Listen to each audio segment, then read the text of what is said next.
This certainly isn't your grandma's meatloaf. It's elevated, flavorful, and low carb. Starting with 1 pound of ground turkey and 1 pound of hot Italian sausage, add 1 cup of finely diced onion and 1 tablespoon of diced garlic. Then add 1 cup of diced zucchini and 1 cup of finely diced carrot. Scramble up a large egg and then add that in as well. All right, it's time now for some seasoning. We're going to start with 1.5 teaspoons of Worcestershire sauce and then 1.5 teaspoons of onion powder, 1.5 teaspoons of oregano, 1.5 teaspoons of garlic powder, a good splash of soy sauce, and then 1.5 teaspoons of salt and 1 teaspoon of cayenne pepper.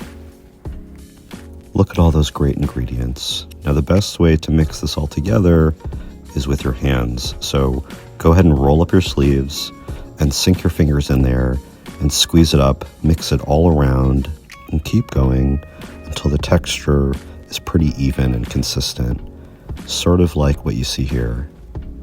Move it onto a parchment-lined baking sheet and shape it into a wedge.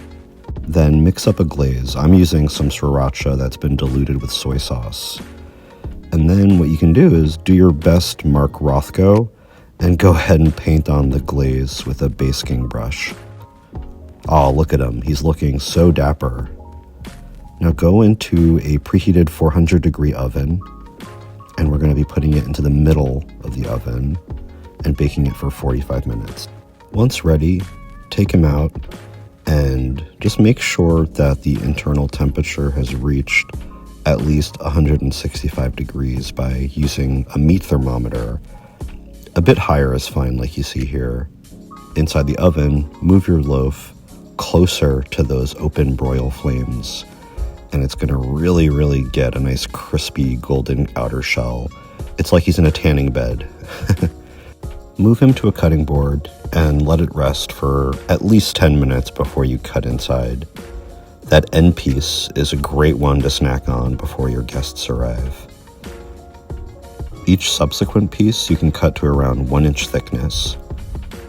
Look at that cross section. You could really see all that yummy goodness in there. Flakes of the carrot and zucchini.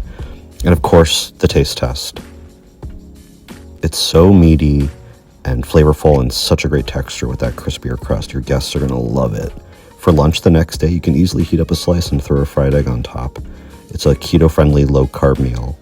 I added chili crisp on there. And like I said, this ain't your granny's meatloaf. It is so good.